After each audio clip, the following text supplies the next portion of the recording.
Instagramda biz o'zimizni baxtli oila qilib ko'rsatamiz deyapti. Va u yerdagi narsalarning 90% ijaraga olingan deyapti. Instagramda qanday holatda tanishadi?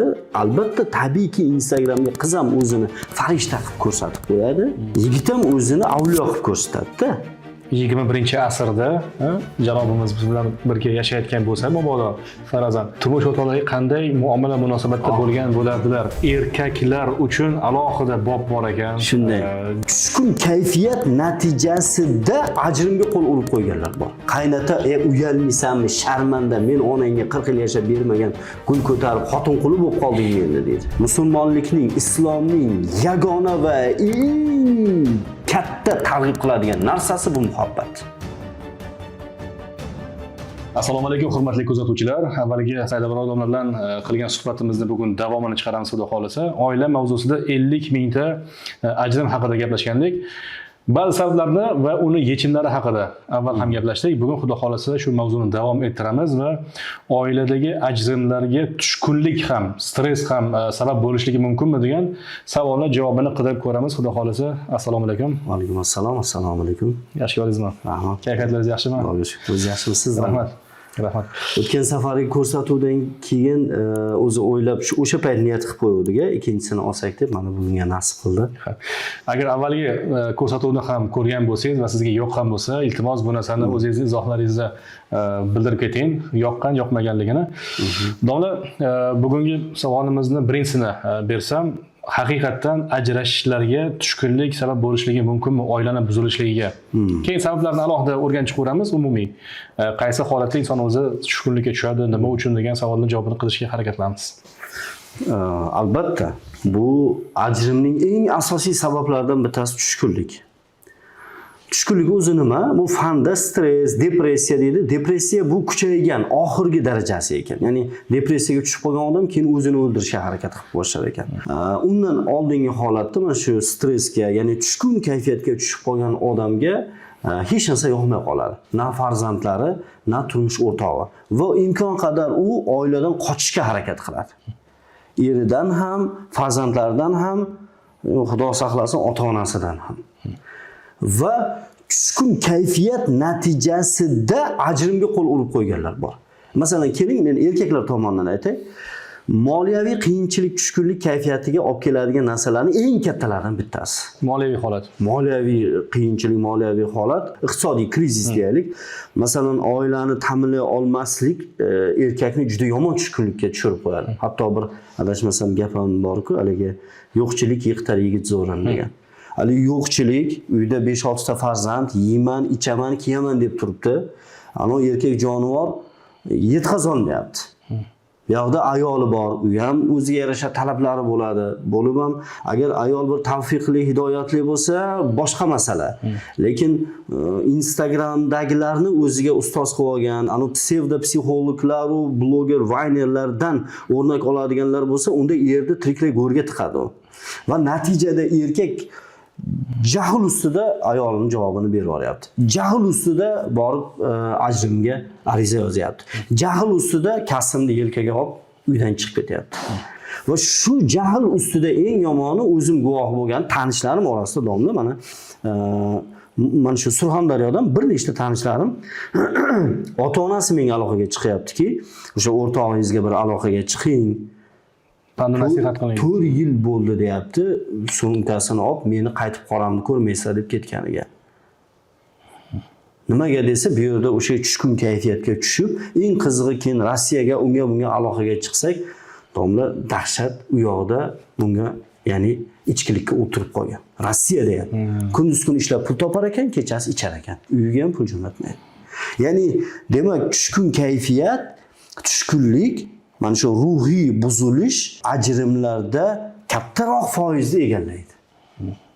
Yani masalan ayollar tomoni siz menimcha yaxshiroq tushuntirib bersangiz yaxshi bo'lardi. Ayollar tushkunlikka tushganda o'sha ajrashishni xohlaydimi, xohlamaydimi? Javobini so'raydimi, so'ramaydi.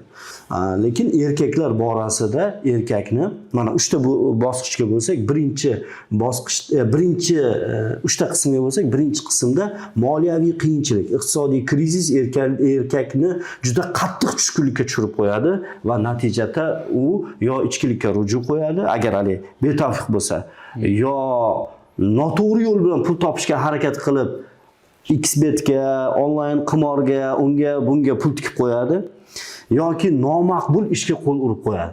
Narka kuryerlik deysizmi? Masalan, hozir tabletka tarqatishga haftasiga $1000 toping deb reklama beryapti. Ish bor, bir narsa borlarga kirsangiz. O'sha jinoyat yo'li orqali pul topishga harakat qiladi yoki bo'lmasam katta miqdorda kredit oladi-da, keyin uni to'lashga kelganda qochib ketib oladi.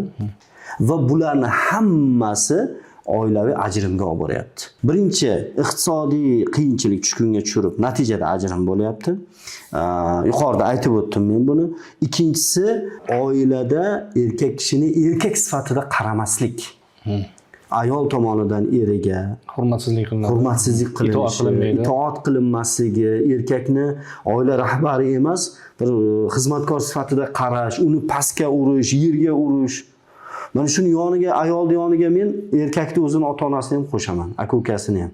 Chunki ukasiga, akasiga sen odam bo'lmaysan, farzandiga sen o'lamsasan, xotin qulisan deb tushkun kayfiyatga tushirib, natijada xotin bilan ajrashib ketayotganlar va bor. Va uchinchisi, bu juda keng bo'lmasa-da, ma'lum bir qism foizi bor, jamiyatda o'z o'rnini topa olmagan erkaklar. Tushkun kayfiyatga tushib qoladi-ku. Mana ish pul topadi kun o'tishiga, lekin jamiyatda o'rni yo'q. Gapiradigan gapini hech kim eshitmaydi. O'tirgan joyda tosh bosmaydi. Ishxonada kollektiv deymiz, jamoa orasida ham o'rni yo'q, ko'chada ham, qarindoshlar orasida ham, jamiyatda o'rni yo'q erkak tushkun kayfiyatga tushib qolib, keyin alamini kimdan oladi? Xotindan oladi keyin alam, bolalardan oladi. Natijada ayol ham, farzandlar ham bunday insondan uzoqroq bo'lishga, uyga kelmay tursa ekan deb turib, bu oxiri ajrim bilan tugaydi.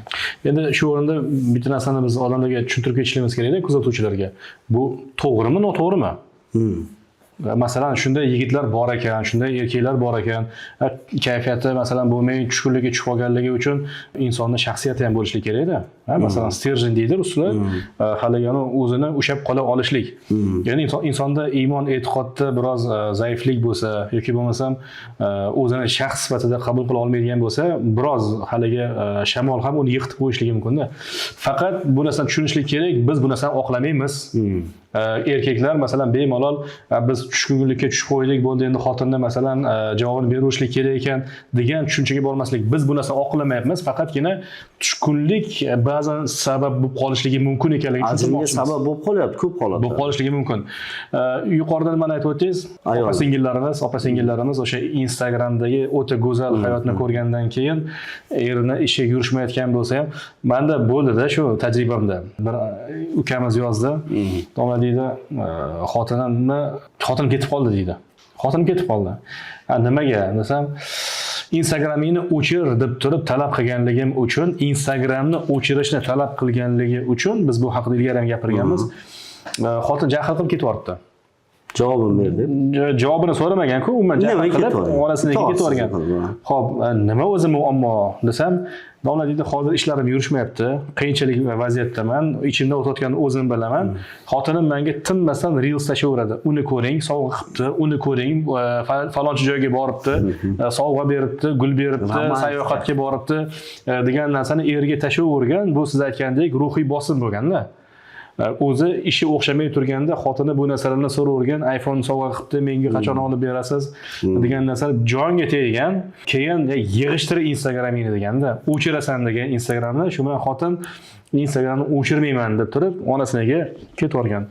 Bu o'ta hayotga yengil qarash bo'ladi. Biz tavsiya qilamiz.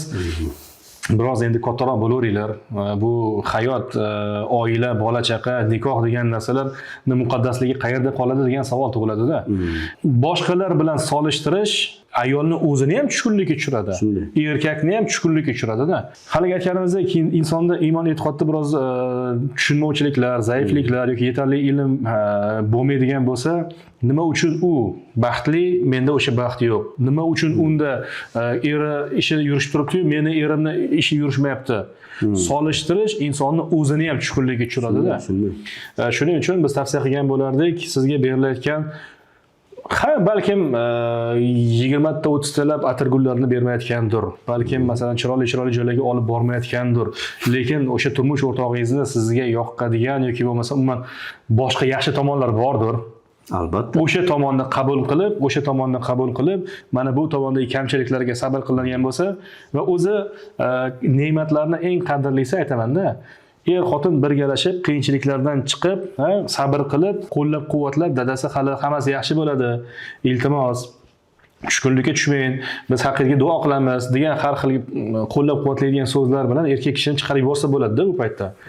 Birgalashib harakat qiladi, qo'llab-quvvatlaydi va xudo xolasa biroz vaqtdan keyin albatta natijasini ko'radi. O'zi mana tushkunlik deyapmiz-ku, domla, mana shunga bitta oydinlik kiritib o'tib ketaylik. Tushkunlik o'zi nima? Ya ben stress deyapmiz, depressiya deyapmiz. Bu nima desa, bu ikki xil ta'rif bor ekan. Birinchi ta'rif bu o'sha psixologlar, olimlar tomonidan, shifokorlar tomonidan berilgan. Bu tashqi ta'sirga dosh bera olmaslik stressga tushirar ekan. Ish yoki munosabatlar, yomon sharoitda ishlash yoki yomon sharoitda yashash, o'sha tashqi omillarga dosh bera olmaslik, ichkaridan unga dosh bera olmaslik bu tushkunlik kayfiyatga, ya'ni stress hisoblanib, bu tushkun kayfiyatga tushirib qo'yar ekan. Ikkinchi, endi mana ruhiyat bilan, qalb bilan ishlaydigan psixologiyani yana bitta yo'nalish bor-da, to'g'ridan-to'g'ri tuyg'ular bilan shug'ullanadigan olimlar aytayaptiki, tushkunlik, mana o'zi nomi bilan tushkun deyapti-ku, ruhiyatni ko'tarinkilikdan pastga tushib qolishi. Ya'ni bir narsani, olaylik, bir olovni yaxshi yonib turgan joydan o'chib so'nib qolishiga tushkunlik deyar ekan bu. Tushkunlik kayfiyati deylar ekan. Endi bu ikkita ta'rifga men qo'shardimki, ulamolarimizni diyonatan, qadriyat nuqtai nazaridan tushkunlik nima deganda bizni ulamolarimiz aytishadiki, tushkunlik bu taqdirga norozilik deyiladi. Ha, domla, mana o'zingiz ham ancha mendan ko'ra yaxshiroq bilasiz. Taqdirning yaxshi kuni ham, yomon kuni ham yaratgan egamdan degan narsaga ishonmaslikdan kelib chiqadi deb aytishadi ustozlarimiz tushkun kayfiyatni. Va bu o'sha ruhiyatni ham, iymonni ham, shijoatni ham so'ndirib qo'yadigan narsa tushkunlik. Endi buni mana tushkunlikda umumiy tushunib olgan bo'lsak, bunga tushishni boya yuqorida aytdik. Turli sabablari bor. Va siz aytganday, agar insonda ana shu taqdirga rozilik bo'lsa, hech narsa uni tushkun kayfiyatga tushirmaydi. Hech narsa. Boya fikringizga qo'shimcha qilmoqchi edim. Azalda momolarimiz turmush o'rtog'iga begim yoki hojam ertalab chiqib ketayotganda, mana hozir ishga chiqib ketyapmiz. Rizq topish uchun. Sizdan bitta iltimosimiz bor. Bizga olib kelsangiz faqat halol luqma olib keling. Biz ochlikka chiday olamiz, lekin oxiratdagi azobga, jahannam oloviga chiday olmaymiz. Biz sabr qilamiz ochlikka deb yuborishgan. Ya'ni hozirgi ba'zi bir ayollarimizga o'xshab siz aytganday, qayerdan topsang top deb Instagramdan reelslarni ko'rib, uni podelitsa qilib, mana unda qildi, mana ularning hammasi ijaraligidan xabari yo'q bulardi. Meni oldimga domlajon o'ta mashhur, men kimligini aytmayman, juda mashhur, hamma butun o'zbek tilini biladigan dunyodagi hammaga mashhur million obunachisi bor er-xotin oldimga kelgan. Biz degan mana u bilan ajrashyapmiz degan, ajrashib bo'ldik degan, lekin hozir o'sha hamkorlik nuqtai nazaridan biz er-xotin bo'lib davom etishimiz kerak. Lekin biz ajrashganimizga deyapti, 7-8 oy bo'lgan deyapti. Men bunaqa xotin bilan yashamayman deyapti. Xotin aytayapti, bizni oldimizda xotin aytayaptiki, "Senga o'xshagan churka bilan men ham yashamayman" deyapti. Instagramda baxtli. Lekin Instagramda biz o'zimizni baxtli oila qilib ko'rsatamiz deyapti. Va u yerdagi narsalarning 90% ijaraga olingan deyapti. Amatim men olmayman keldilar. Hozir mana shu biz er-xotinmiz deb aytishimiz yolg'on bo'lib qolmaydimi? Aytdim, uni fatvo markaziga boringlar, lekin meni fikrimni biladigan bo'lsalar, sizlar o'zi g'irt apris yolg'onchi ekansizlar degan. Yo, endi biz ilojimiz yo'q, reklama uchun obunachi aktiv ushlash uchun qilmasak bo'lmaydi. Hozir aytsak ajrashdik deb aktiv tushib ketadi deyapti. tirikchilik. Qarang, o'zlari aytib turibdi, biz baxtsizmiz deb bir-biri bilan qirilishib, urushib, yeyishyapti. Uni ko'rib oddiy mana Instagram orqali ko'rayotganlar. Ular ko'rmaydi-da. Parda ortidan. Men aytmoqchimanki, shu opa-singillarimizga, hurmatli opa-singillar, erkaklarimizga ham aytamanki, siz Instagramga ishonmang. Ularning hammasi illyuziya. Ularning hammasi sizni o'sha bitta like bosib, prosmotr ko'proq ko'rishingiz uchun qilinadigan narsalar. Siz ibrat olishingiz kerak bo'lgan insonlar mana kitoblarda. Zo'r. Xo'p, menda yana bitta savol tug'iladi. Kutilgan natijaga erisha olmaslik insonni stressga tushiradi, ruhiy tushkunlikka tushiradi deyilibdi-da. Kutuvlar, ya'ni ожидание deydi ruschasiga, kutuvlar oila qurishdan oldin xotin, kelin kuyov bir-biridan haddan tashqari bu eng katta malika bo'ladi, bu eng katta shahzoda bo'ladi, bir narsa meni baxtli qiladi degan narsalar. Xo'p, mana shu kutuvlarni qanday to'g'rilasa bo'ladi? Nima qilish kerak? Yana real hayotdan olib gapiramiz, boshqa ilojimiz ham yo'q. Kitobdan olib gapirsak, endi u kitobda da deyapti. Bir o'rtog'imning ukasi uylandi. Uylandida to'ydan bir haftadan keyin ajrashdi. Bir haftadan keyin ajrashdi. Voy deydigan, dod deydigan, bordik, aytmagan gapimiz qolmadi. Yo'q, men ajrashaman dedi. Sabab nima desa, kelin-kuyov ikkalasi Instagramda tanishib, sevishib, Instagramda muhabbat qo'yib bir-biriga keyin to'y bo'ldi-da. O'zi Instagramda tanishdi deganda men yuragim shu o'tib ketuvdi-da. Instagramda qanday holatda tanishadi? Albatta, tabiiyki Instagramga qiz ham o'zini farishta qilib ko'rsatib qo'yadi. Yigit ham o'zini avliyo qilib ko'rsatadi-da. Bu aytayaptiki, bu Instagramga deyapti, avval biz yozishib gaplashib yurgan paytimizda Qur'on o'qiganlarini, mana qizda aytayapti. Juda bir o'zini bir boshqacha qilib qo'yardi. O'zini ovozini yozib, nimaga zakadr fonda Ka'bani, masjidlarni qo'yardi. Men buni bir soliha, muslima, avliyo qiz bo'lsa kerak deb o'ylansam, umuman alifni ham bilmas ekan bu deyapti. Qur'on umuman o'qishni bilmas ekan deyapti. Mayli, u ham mayli deyapti. Mana bir hafta bo'ldi deyapti. Bir hafta ichida bir-birimizni yuzimiz shunchalik ochildi deyapti. Umuman bitta yaxshi erkak ekan, men aytmayman sizlarga dedi. Lekin ajrashamiz. Ikkalasi ham qiz ham tayyor, yigit ham tayyor, ajrashamiz. Qizdan esangiz u ham aytayapti, bu Instagramga deyapti, gelliklarda yurganini, rasmini, videosini qo'yganga men buni bir boy deb o'ylasam deyapti. Bu hech narsasi yo'q, bir kambag'al chuvrindi bola ekan deyapti. Qani ana va'da qilgan narsalaring deyapti. To'ydan keyin bu meni deyapti, nimaga chet elga olib ketaman deb aytgan edi deyapti. Bu ham voqea o'zimiz ustida tushgan narsa. Ya'ni bir-biriga boya kutuvlar deganingizdek, to'ydan avval kutuvlarni to'g'ri qo'yishning yagona yo'li bor. Bu ham bo'lsa diyonatdan ish ko'rish. Real hayotga qarash. Ya'ni uylanadiganingiz ham, turmushga chiqadiganingiz ham, Xudodan qo'rqadiganga uylanib, Xudodan qo'rqadiganga turmushga chiqing deyilgan narsani mahkam ushlash. Bundan boshqachasi bo'lmaydi. Yoki o'tgan safar gaplashganimizdek, hech bo'lmaganda 3 oy ularni yaxshilab o'qitish kerak kelin-kuyovni. To'g'ri. Ya'ni shundagina agar u Xudodan qo'rqsa, uni kutadigan narsasini mayli yarmi amalga oshmasa ham, ana boring 10dan biri amalga oshsa ham xursand bo'ladi. U o'sha taqdirga rozi bo'ladi, peshonasiga yozilgan insonga rozi bo'ladi.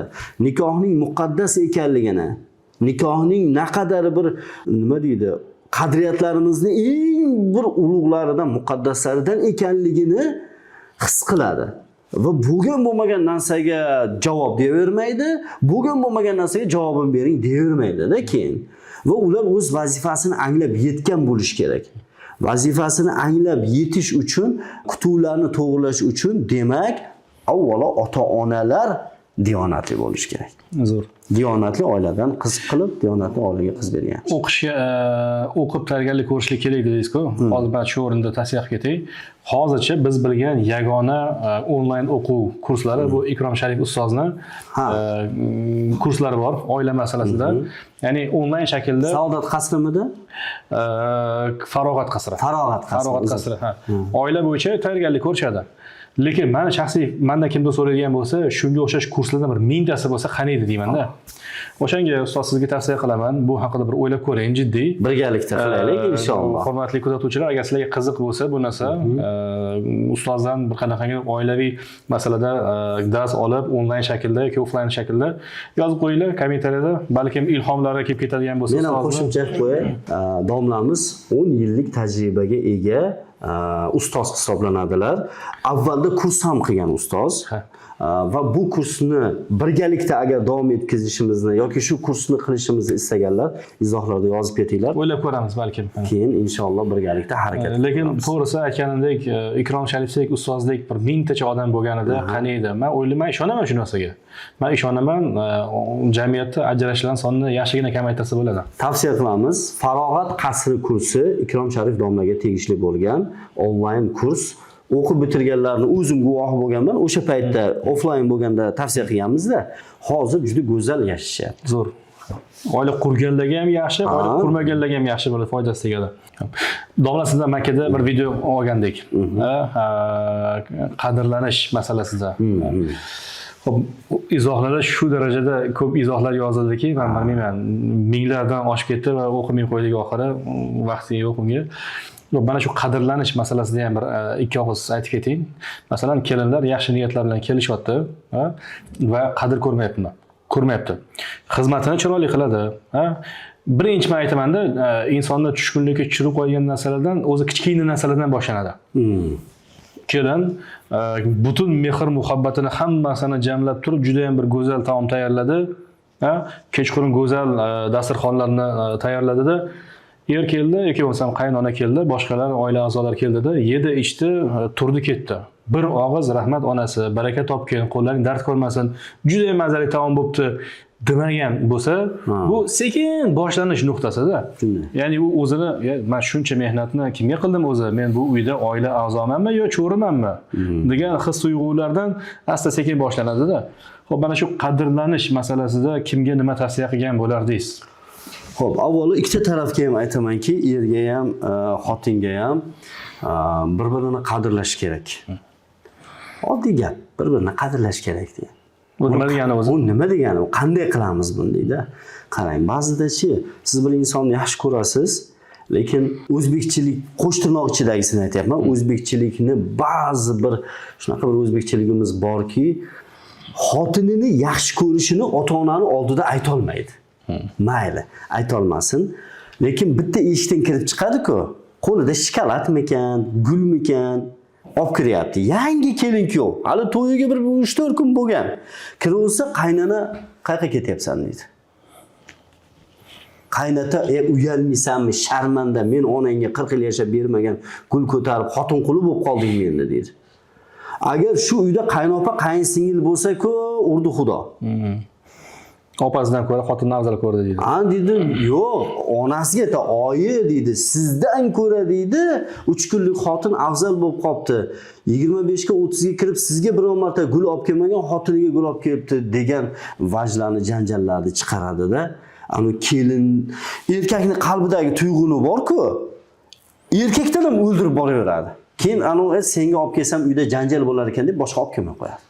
Onasiga ham qo'shib olib kelsin, iltimos. Mayli, qarang. Onalarga ham onasiga qo'shib olib keldi deylik.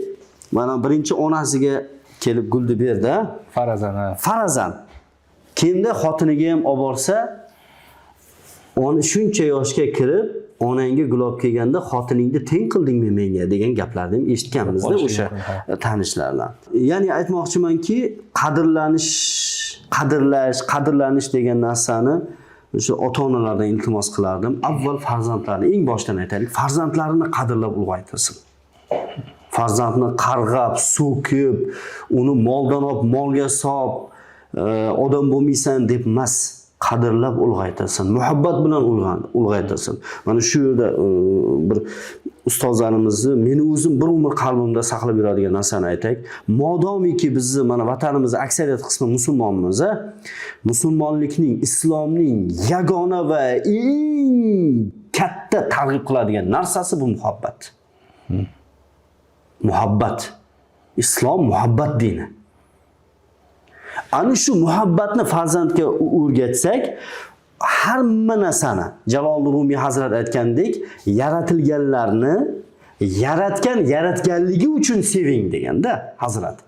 Ana shu narsani qoida qilib o'laroq olsa, haligi faqatgina ayolini emas, har qanday insonni, har qanday narsalarni, har qanday ne'matni qadrlaydigan bo'lib qoladi.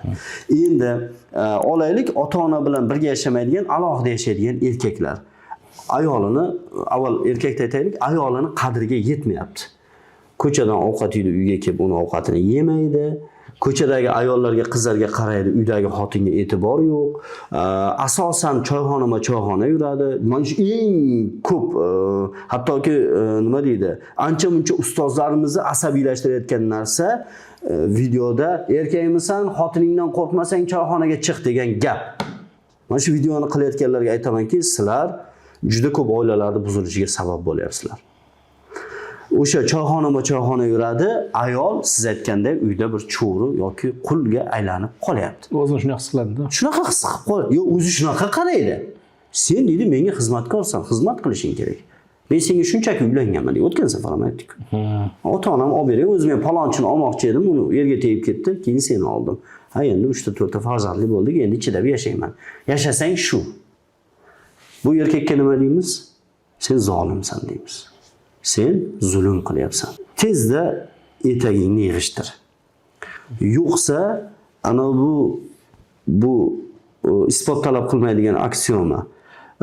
Senga berilgan ne'matlarning ichidagi eng shirini va go'zali bo'lgan ayol va farzand degan ne'matlarni, shular orqali berilgan halovatni va barakani Alloh taolo tezda qaytarib tortib oladi.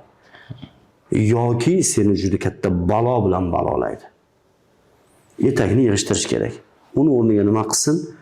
Oila davrasida birgalikda men aytamanki, mana kitoblarimiz ko'p. Biz aytdik ham, har kuni bitta mavzu 5 daqiqa masalan metin qo'yalar. Mana shu ko'rsatib qo'yaylik. Oila davrasida har kuni 5 daqiqa o'qisin. Mana shu muhabbati oshib boradi. Erkak kishini. Ko'cha hamdon, uy zindon degan qoidadan voz kechish kerak. Ayniqsa shanba va yakshanba kunlari men ko'p joyda aytganman. Bu oilaning haqqi. O'rtoqlarning ham haqqi emas, ulfatlarning ham haqqi emas, ishxonaning ham haqqi emas. U ayolingiz, farzandlaringiz bo'lsa ota-onangiz. Ular bilan o'tkaziladigan vaqt. Endi ayollarga aytamizki, ayollarga, hurmatli ayollar, sizlar avvalo onasizlar, bosh ustiga. Jannat sizlarning oyoqlaringda ostida deb aytilgan. Lekin degan joyi bor.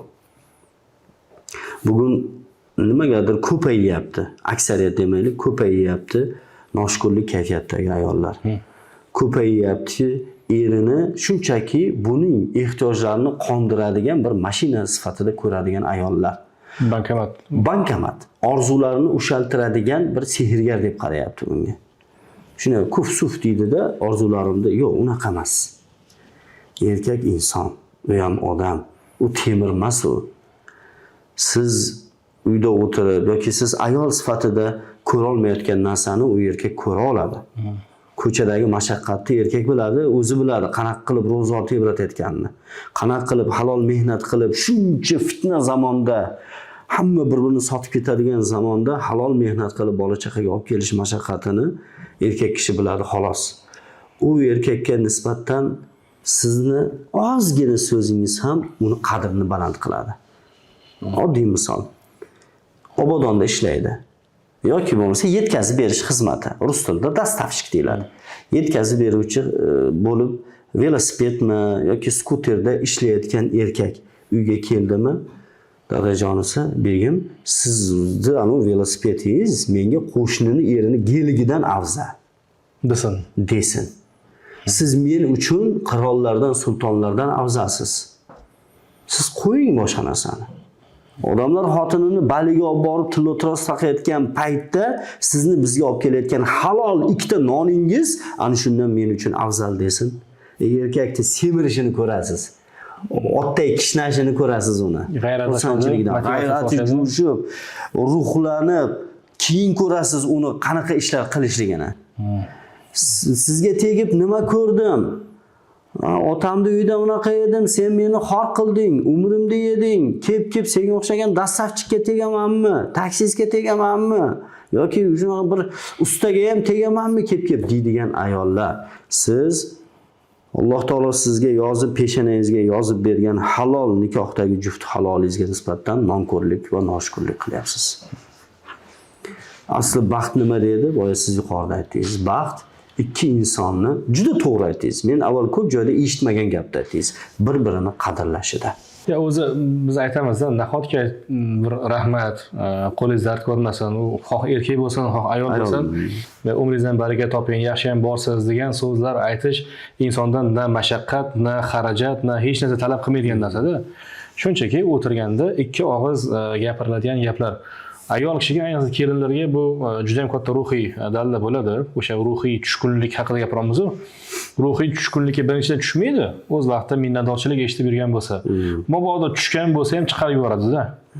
Farazan, masalan, safardagi er keldi, qaynona bilan mabodo qandaydir tushunmovchiliklar, ziddiyatlar kelib turgan bo'lsa, er kelib turib, onasi yaxshi ham borsan, baraka topgin, umring ziyoda bo'lsin, va hokazo va hokazo. Uy, bu ovqatlaring bunchalik maza bo'ldi, maza qildim, ancha bo'ldi unaqa shirin ovqatlar yemagan, ikki og'iz deyman-da.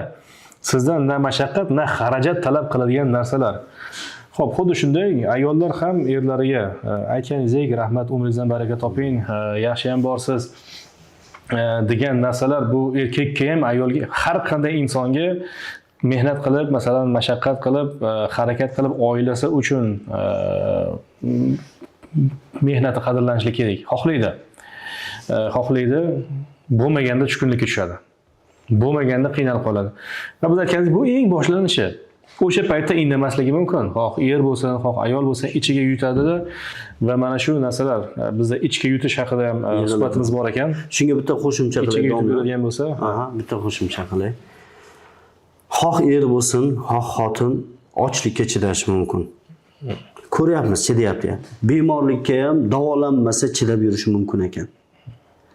Hattoki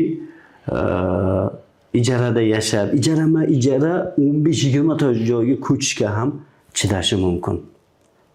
Hattoki eri yonida bo'lsa, xotini yonida bo'lsa, ko'chada qolib ketishga ham chidashi mumkin. Haqoratlarga ham chidashi mumkin. Yo'qchilik, pulsizlik, qiyinchilik, lekin qadrsizlikka hech bir inson chiday olmaydi. Er ham, xotin ham qadri bir pul bo'lgan joydan tezda ketadi. Meni sevmagani uchun ketdim, yo'qchilik uchun ketdim deydi. Aslida ular sabab va bahona.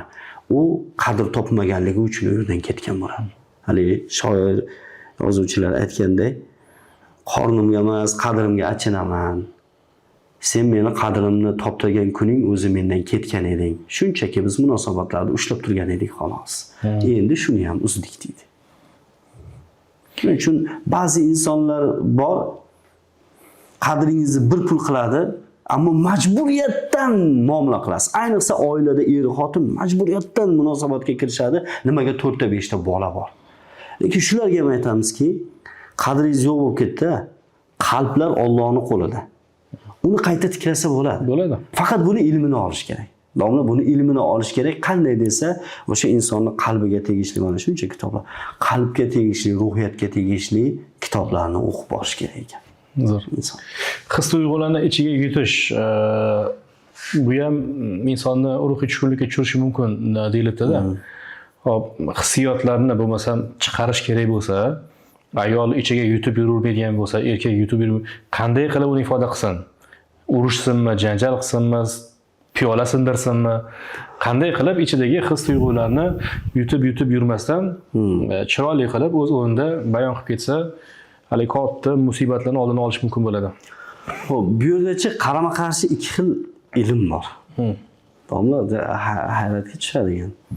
Psixologlar aytadiki, hech qachon hissiyotingni ichingga yutma deydi. Ayniqsa alamni ichingga yutma deydi. Ular ilmiy isbotlab beryapti shu narsani. Ichingga yutsang insult bo'lasan, infarkt bo'lasan, o'zingni yeb qo'yasan, uni chiqarib ol deyapti. Chiqarib tashla deyapti. Odobi bormi? Chiroyli yo'li bormi? Imom G'azzoliy rahimahulloh aytganlarki, yo'q, g'azabingni ichingga yut degan. Nima alam bo'ladimi, sitam bo'ladimi, nima bo'lsa ichingga yut deyapti. Qaysi biriga ishonish kerak deb qolasizda. Keyin buni bir ustozimizdan men bir yil so'raganman, ustoz, mana psixologlar aytyaptiki, stress, depressiyaga tushsang baqirib chiqarib tashla deyapti. Yevropada hattoki o'sha futbol stadionlari qurilib, futbol matchlari o'tkazilib, odamlar borib o'sha yerda baqirib stressini chiqargan. Raqsga tush deyapti. Raqsga tushsang stressing chiqadi deyapti. Yoki karaokega borib baqirib qo'shiq ayt deyapti, stressing chiqadi deyapti. Agar o'ziga to'g'ri baqira olmasang deyapti. Boyagi odam yo'q bo'lsa yoki ketgan bo'lsa deyapti. Desam, keyin aytdiki, ular dedi o'sha muammoni tashqi jihatdan davolashga urinish bular hammasi. Ildizni yo'qotish emas deyapti. Ildizni yo'qotish qayerda bo'ladi desa, Jaloliy Rumiy shamol sharqdan essa sabodur, g'arbdan essa vabodur degan. Nimaga shunday degan bilasizmi dedi. Nimaga ustoz desam, sharqdan essa sabodur degani biz azaldan sharqliklar, mana shu bu taraf Osiyo taraf mamlakatlar biz insonni tuyg'ularini boshqarish ilmini ustozi bo'lganmiz deyapti. Ajdodlarimiz shunaqa bo'lgan. G'azabni ichga yutish, alamlarni ichga yutishning odobi. Agar chiqarish kerak bo'lsa, uning chiqarish odobi bormi? Ha, bor. Juda ham oson. Qanaqa? Birinchidan alam, g'am, sitamlar kelgan paytda inson uchun eng aytishligi kerak bo'lgan narsa, biz o'zidan keluvdik, o'ziga ketamiz. Yaratgan egamni. O'zi berdi, o'zi oldi. Haligi narsani qalbga kiritib olmaslik. Birinchi formulasi shu. Qalbingizda yaratgan egamdan boshqa hech kim va hech narsa bo'lmasi kerak. Shunda alam keladimi, nima kelsa ham yutaman desangiz ham yutolmaysiz. Chunki qalbda joy yo'q-da. Qalb to'lib turibdi. Ilohiy ishq bilan to'lib turgan qalb hech narsani ichiga yutmaydi. Xo'p, unda nima qiladi u? Tashqariga chiqaradimi? Yo'q, tashqariga ham chiqarmaydi. Qanaqa munosabatda bo'ladi desa, chang. Changday qoq tashlaydi, hech narsa bo'lmaganda yo'lini davom etaveradi. Bu qiyin-ku.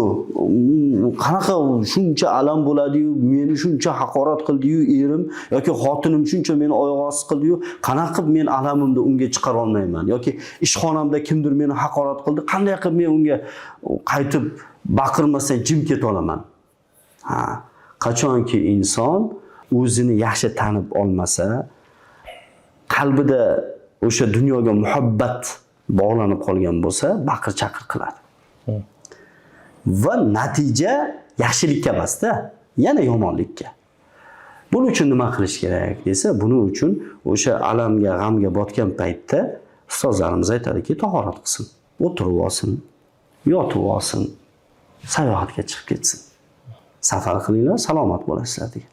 Men shulardan xulosa qilib, alamni ichga yutish, ya'ni ichga ham yutmaydi, hech kimga oshkor ham qilmaydi. Yuziga solmaydigan, yengib o'tib ketadigan, e'tibor bermaydigan bir 3-4 ta narsani yozib qo'ydim. Birinchisi, demak, inson tilini ko'proq zikr bilan o'tkazish kerak. Istig'for, zikr, duolar bilan, ya'ni ibodat bilan. Ibodat insonni alamlardan ancha tozalaydi. Ikkinchisi, o'zingiz taniydigan yoki begona farqi yo'q, solih va olim insonlarni suhbatiga borishlik. Ular sizni to'g'ri yo'lga yo'llab qo'yadi. Shularni doim, bir umr doim shularda hech bo'lmasa bir oyda bir marta suhbatiga borib turishlik. Hech bo'lmasa YouTube'dan mana bunaqa podkastlar bo'lganda ko'rib eshitish. Uchinchisi, sayohat qilishlik. Buni men endi yaxshi ko'raman, bilasiz domla.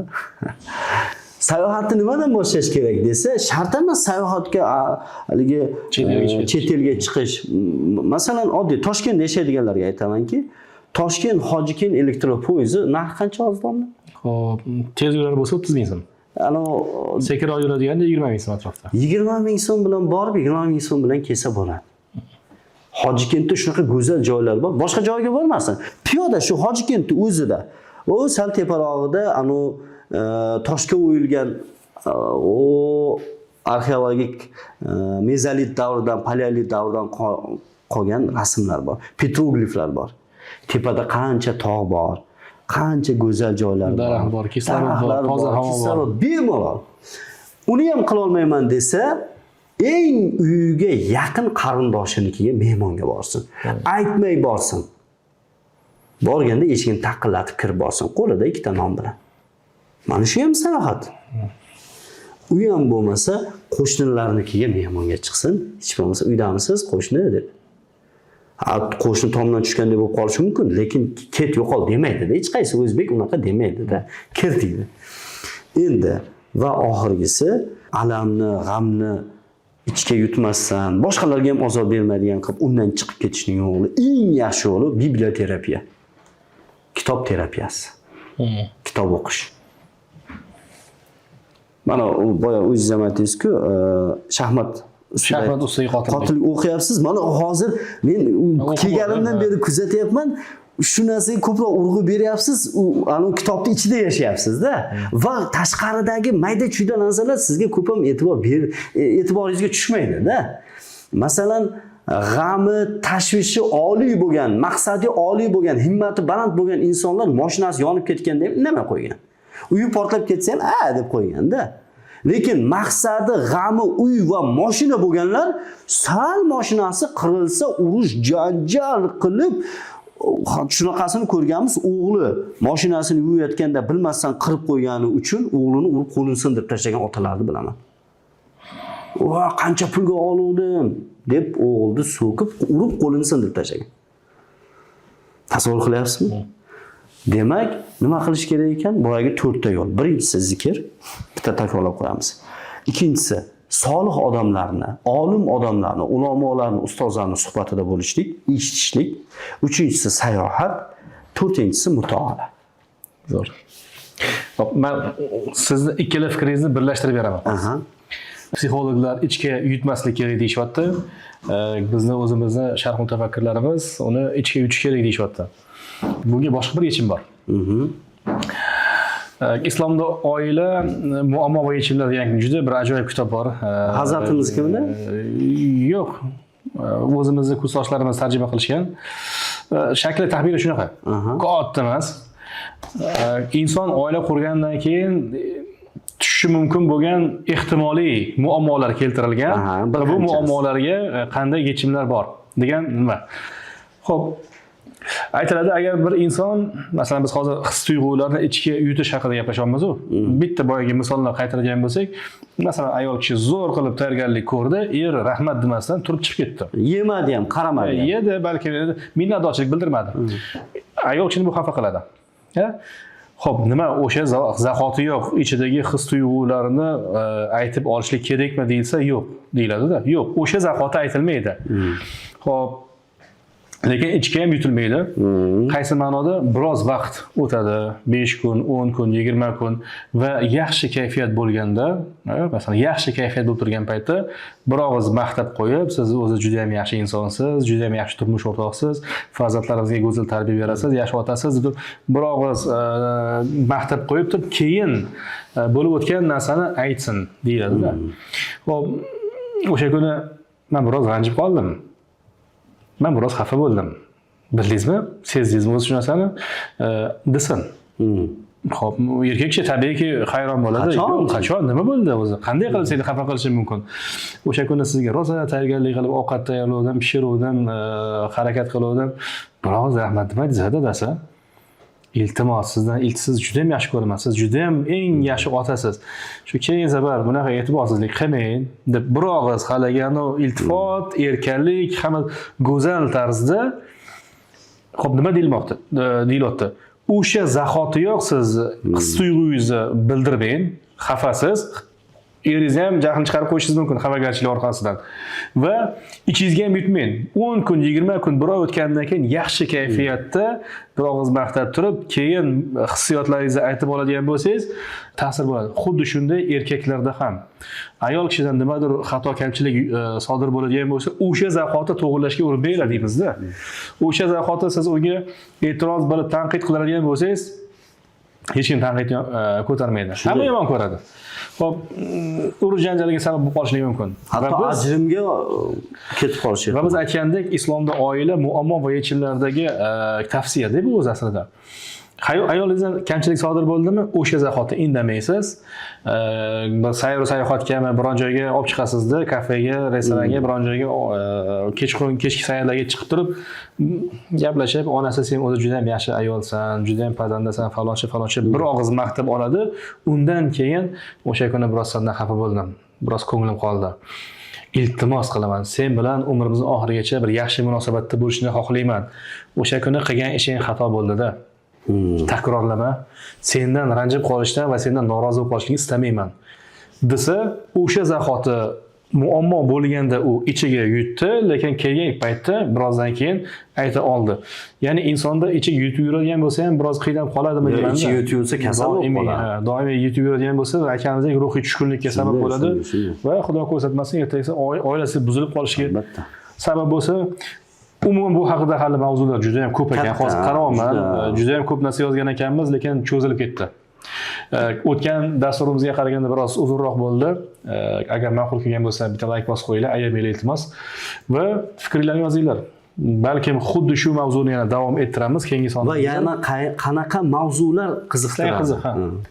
Agar ma'qul bo'lsa shu mavzuni yana insonni ruhiy tushkunlikdagi holati oila buzilishiga sabab bo'ladimi? Yana qanday holatlar bor?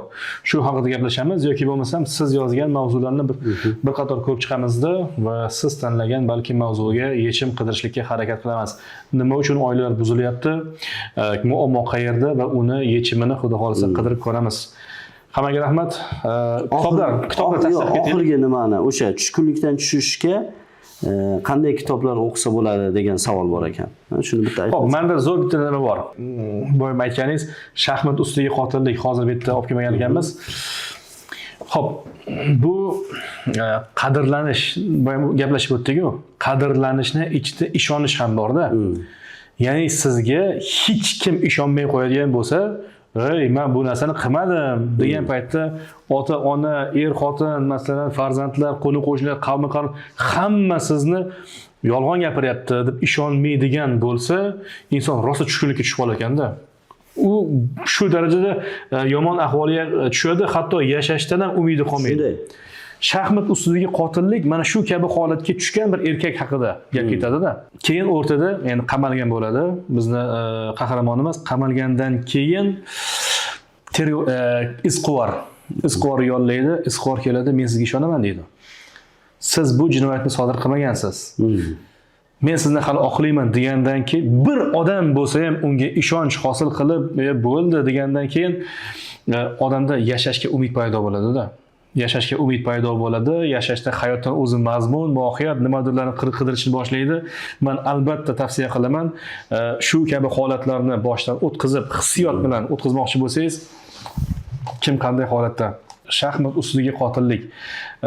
Men ham bugun boshlayman o'qishni inshaalloh. Bitta o'tirganda tugatdim, ishonasizmi? Maşallah. Kechqurun shomdan keyin boshladim, keyin kechqurun 11 dan shu tugamasa deyman-da. Shu soat to'xtatib tur deyman, shu tugatib olishing. Uyqu ham qochdi, boshqa narsa ham. Bomdodgacha o'qib qo'yasiz. Yo'q, 12 larda tugatdim menimcha. 4 soat, 5 soatlarda tugadi. Rosa tavsiya qilaman.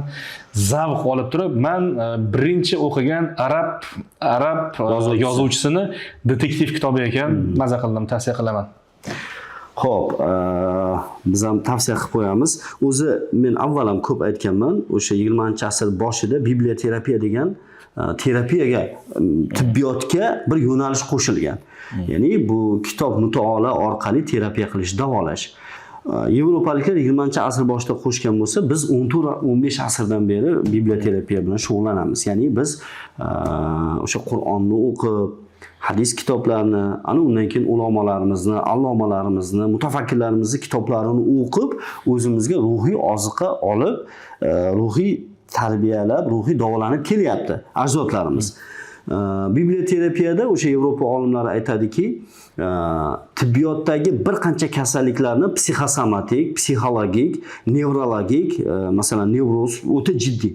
Nevrozni davosi yo'q deydi. Meditsina davosi yo'q deydi. Lekin tabobat va sharq olimlari, ulamolari davosi bor deydi. mana shu kasalliklarga kitob o'qish orqali davolanib, mana shu kasalliklardan shifo topsa bo'ladi va buni isbotlangan va men ikkita kitobni tavsiya qilmoqchiman. Bu Oqshom go'zalliklari va Metin qoyalar kitobi. O'zi bitta hamma kitoblar zo'r ekan. Zo'r, lekin o'zim o'qib chiqqanlarimda aytay, mana shu Oqshom go'zalliklari bilan Metin qoya kitobini o'qisangiz, buni ichida-chi, mana oddiy bitta mavzuni olaylik domla. Insonni, masalan, insofli bo'ling. Hamma narsada insof kerakligi haqida yoki ilm ahli doimo tirik. Mana mavzularda yoki muvaffaqiyat haqida alohida vafot qilgan bo'lsa ham sizdan harakat, qarang. Sizdan harakat. Ko'pchilik aytadi, men deydi, ibodat qilyapman, gunohlardan tiyilyapman, bo'ldi, men muvaffaqiyatga erishaman deydi. Yo'q, unaqa emas. Harakat qilish kerak. Yoki mana Allohga suyanish va o'ziga ishonish. Avval Allohga suyanasiz, keyin o'zingizga ishonib harakat qilasiz. Amalini qilasiz. Mana shu Metin qoyalar va undan keyingisi Oqshom go'zalliklari, bu Hasan Shamsiy poshoni uzviy davomi, ikkita kitob. Bu kitoblar xoh erkak, xoh ayol, xoh katta, xoh kichik, yosh farqi yo'q. Keksalar ham o'qisa bo'ladi. Insonni miyangizni, programmani qaytadan, hali rus tilida perustanovka deydi-ku, o'shanaqa perustanovka qilib qo'yadigan kitoblar. Va men shu o'zim o'qish jarayonida ancha muncha narsalarni biz avval o'qigan ba'zi bir o'sha oyat, hadislarni bunda juda boshqacha rakursdan olib berganda va amaliyotda qo'llab boshladim o'zim. Zo'r. Shularni tavsiya qilaman va bu kitoblar bo'lmasa ham farqi yo'q. Qanday kitob topsangiz o'qing. Endi agar muammolaringiz ko'p bo'lsa-yu, unga muammolaringizga yechimni payg'ambar alayhisalomdan olmoqchi bo'lsangiz, doim aytadigan kitobim Habibimiz oramizda bo'lsalar kitobi. Shu kitobning ichida bitta narsa o'qib oldimda. Mabodo endi 21-asrda janobimiz biz bilan birga yashayotgan bo'lsa, mabodo farazan turmush o'rtoqlariga qanday muomala munosabatda bo'lgan bo'lardilar. Erkaklar uchun alohida bob bor ekan. Shunday. Maza qilasiz. Eshik ochish haqida gap ketibdi-da. Erkak kishi mashinaga ulovga o'tirayotgan vaqtda xotiniga eshik ochishligi qanday amal? Mabodo masalan siz ko'chada shu narsani ko'rib qolsangiz, kitobda aytilyapti, mabodo kimdir bu narsani ko'rib qolsa deydi. Bular xotin emas u. Chunki bizda erkak xotiniga iltifot ko'rsatishligi chiqib ketgan dotida urfdan. Bular oshiq bo'lsa kerak-ku deydi-da. Vaholanki, davom etkazing. Payg'ambar alayhisalom yelkalarini tutib turganlar. Vaholanki mana shu yerda hamma biz uchun o'rnak, namuna, ibrat bor ekanligi aytiladi va mabodo turmush o'rtog'ingizga eshik ochib beradigan bo'lsangiz, juda ham bir go'zal ishni tiriltirgan bo'lasiz, xudo xolasa. O'sha ibrat joyi Fotimani bolasi va boshqa kitoblarni ham biz tavsiya qilgan bo'lardik. Ha. O'sha joyni aytadi, agar Habibimiz oramizda bo'lganda nima qilardi desa, hali onalarimiz tuyaga chiqayotganda bo'yi pastlik qilsa, payg'ambar alayhisalom yelkasini tutib turar ekan, chiq deb. Sarvari koinot ayoliga yelkamga oyog'ingni qo'yib yoki qo'lingni qo'yib tuyaga chiq deb aytar ekan. Yordam berishdi. Tasavvur qiling, biz yelkamiz emas, eshikni ochsak, xuddi biz otdan tushib qolganday o'zimiz. Xotin qo'liga aylanib qolgan. Xotin qo'li, yo'q, shunaqa deyishadi hamda, ya ayaya deydi, uyatsiz deydi, u qanaqa odam, sen uylanib o'zgardi bu deydi. Umuman olganda biz aytmoqchi bo'lgan shu va boshqa kitoblar bor. Mabodo yana iltimos qilamiz, ekranga chiqarib bersanglar, butun dunyo bo'yicha yetkazib berish xizmati bor. Isteyin Amerikadan bizni kuzatayotgan bo'lsangiz, yozib qo'yinglar kommentariyada kim qayerdan kuzatayotganligini. Qozog'iston, Qirg'iziston, Yevropa qayerga bo'lishidan qat'iy nazar, xudo xolasa bu va boshqa barcha kitoblarni Falaq nashr dunyo bo'ylab yetkazib beradi. Hammaga rahmat. Keyingi ko'rsatuvda xudo xolasa yana suhbatlashamiz, suhbatimizni davom ettiramiz. Shu o'rinda bitta e'lon qisqacha. Falaq nashrning kitoblarini ko'pchilik biz falon do'konda arzon ekan, falon joyda qimmat ekan, haqiqiy narxda qayerdan arzon narxda olsak bo'ladi deganlar ekranga hozir mana chiqarib qo'yishadi.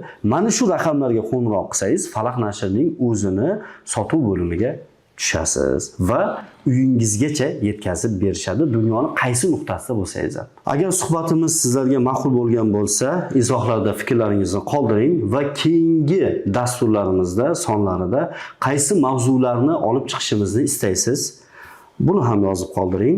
Barchalaringizga baxtli, saodatli hayot tilab qolamiz. Assalomu alaykum va rahmatulloh.